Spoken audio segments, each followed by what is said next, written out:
Boom, hey YouTube, it's me, Nate Lovelady. So, a lot of people have asked, what led my mom to come and get me from Ivy Ridge. Well, I'll paint the picture. So, it was right after the holidays. I had sent some letters home. We were allowed to get a care package on Christmas from your family. That was the one shred of humanity that they let slip through the cracks is you were allowed to have a care package on Christmas. So my mom sent a care package. It kind of sucked. There wasn't anything in it really, but to show you how bonded and how together all the guys were, they all just kind of looked out for me, and everybody gave me something out of their box, so I had a little something on Christmas, and I wasn't just there with a bunch of bullshit.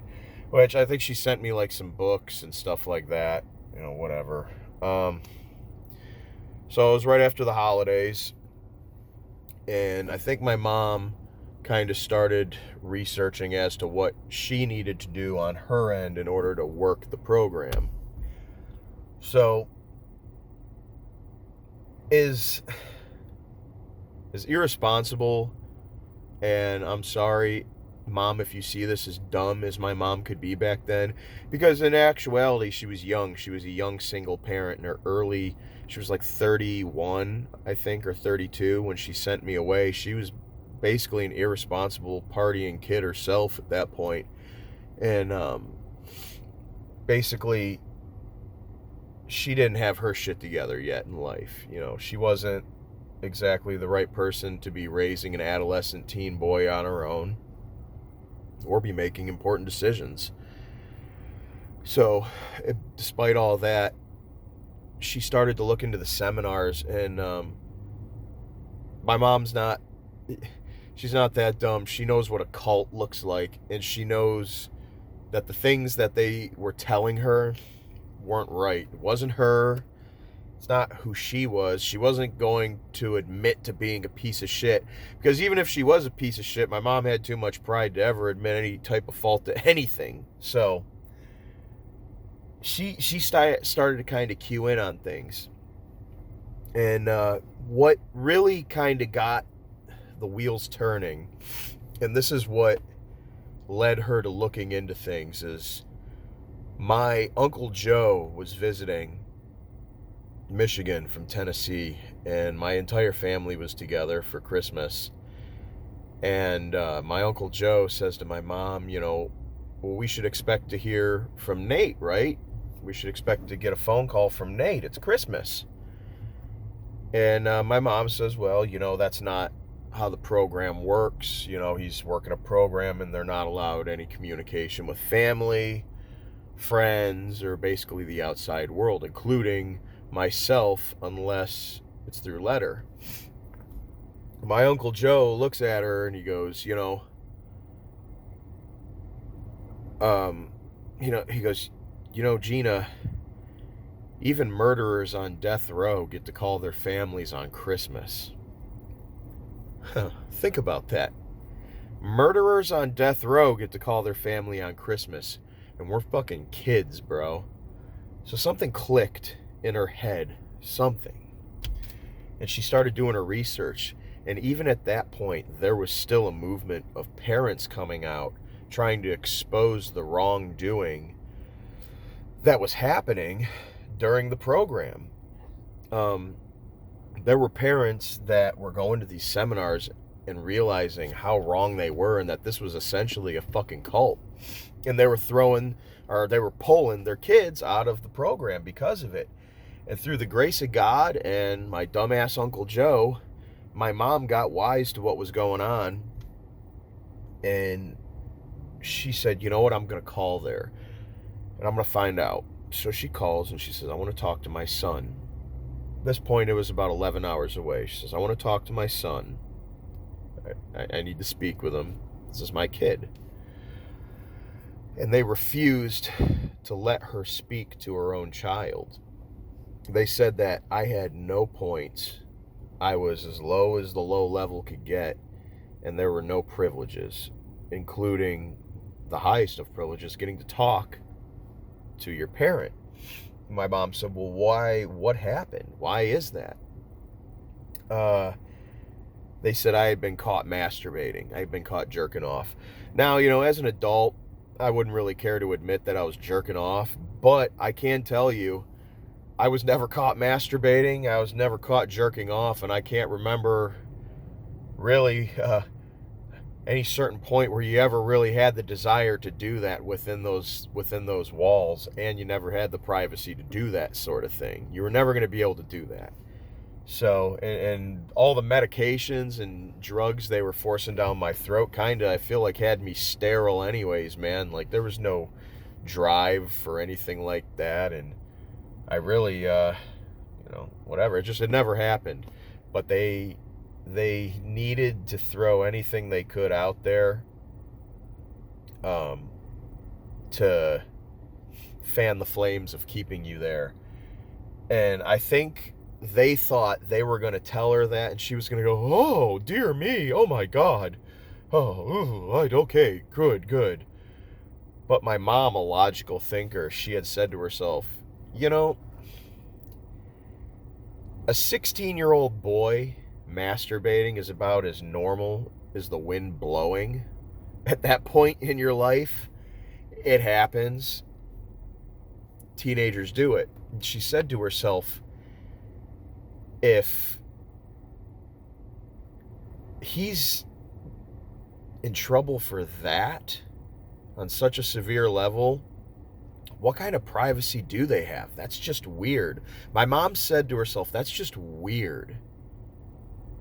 And if there is such a lack of privacy that something like that could happen, and then it's being thrown out that it's wrong, to a sense that you need to be punished to the greatest extent, something clicked, man. And she said, no. And as fucked up as things were in my life and my relationship with my mother, and that's a whole nother story, a whole nother ball game, she realized something was wrong, and she loved me. My mother, more than anything, I was her only child. She loved me, and we went through a lot together. And she knew that the things they were telling her didn't match up with who her son was. So basically,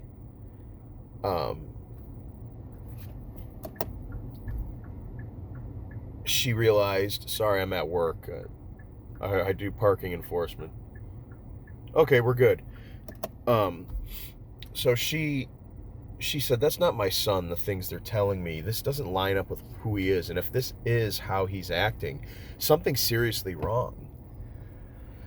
So in the middle of the night, she got in her car, her Toyota Corolla, her 1997 Toyota Corolla, and she drove like 10 hours through Canada up into New York. And that day, I'm sitting in class just like any other day. It was getting to be in the afternoon, and they came to the door and they said, Nathan, you got to come with us. Somebody needs to speak to you. And I'm like, well, what the fuck's going on?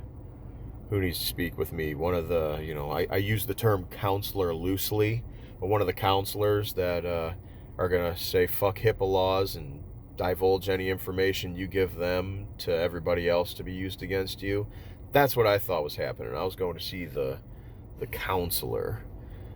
So we go down in the infamous big wood room, the only normal looking room in the entire place, which to me wasn't even really normal looking.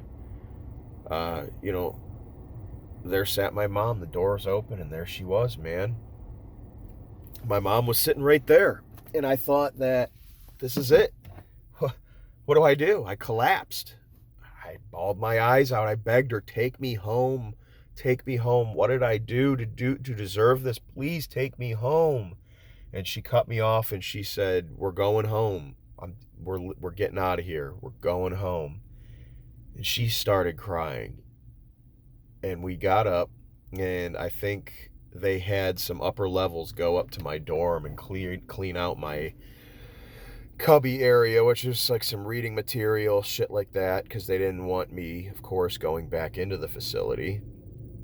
So I put on my coat, which was so much larger than it was when I got there because I lost so much weight. And we began the walk out of the facility. I don't think that they had really planned the timing well. It wasn't my family that was in the hallway at the time, but it was one of the other male families unit from the facility. And I was so shocked, and I was a deer in headlights, and I walked that hallway, and they were all lined up. And I remember he was a newer kid. He was 12 years old, looked like he was 8. Alejandro. And I'll never forget walking out, and in the smallest little voice he goes, "Bye, Nate." And I know he paid for that. I know he paid for that, you know. I know he paid for saying that. And to this day, I wish I'd have turned to him and said, "See, Alejandro, man, stay up, bro. I'm going to do what I can to get everybody out of here. Love you guys." But at that point, I was still too scared, bro. I was a kid, man. And I always wonder what happened to him, bro. Like, oh, man. So that was it. We left the facility.